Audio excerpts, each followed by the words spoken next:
We made a decision to turn our will and our lives over to the care of God as we understood Him. Step 3. We've worked steps 1 and 2 with our sponsor. We surrendered.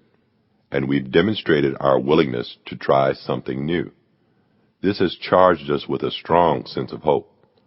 But if we do not translate our hope into action right now, it will fade away, and we'll end up right back where we started. The action we need to take is working step 3. The central action in step 3 is a decision. The idea of making that decision may terrify us, especially when we look at what we're deciding to do in this step. Making a decision, any decision, is something most of us haven't done in a long time. We've had our decisions made for us by our addiction, by the authorities, or just by default because we didn't want the responsibility of deciding anything for ourselves.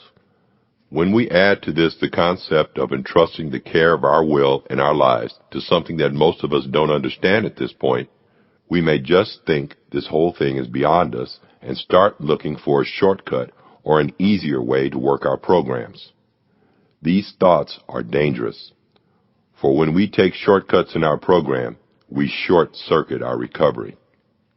The third step decision may be too big to make in one leap. Our fears of the third step and the dangerous thinking to which those fears lead can be eased by breaking this step down into a series of smaller, separate hurdles. The third step is just one more piece of the path of recovery from our addiction. Making the third step decision doesn't necessarily mean that we must suddenly, completely change everything about the way we live our lives. Fundamental changes in our lives happen gradually as we work on our recovery, and all such changes require our participation. We don't have to be afraid that this step will do something to us that we're not ready for or won't like. It is significant that this step suggests we turn our will and our lives over to the care of the God of our understanding. These words are particularly important.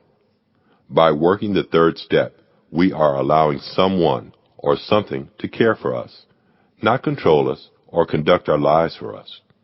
This step does not suggest that we become mindless robots with no ability to live our own lives, nor does it allow those of us who find such irresponsibility attractive to indulge in such an urge.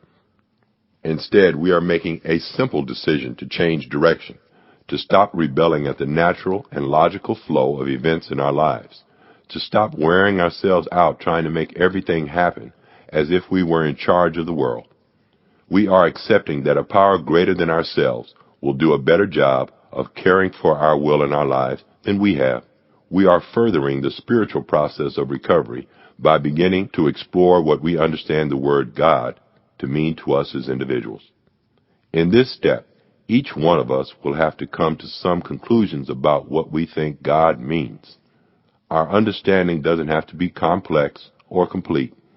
It doesn't have to be like anyone else's. We may discover that we're very sure what God isn't for us, but not what God is, and that's okay. The only thing that is essential is that we begin a search that will allow us to further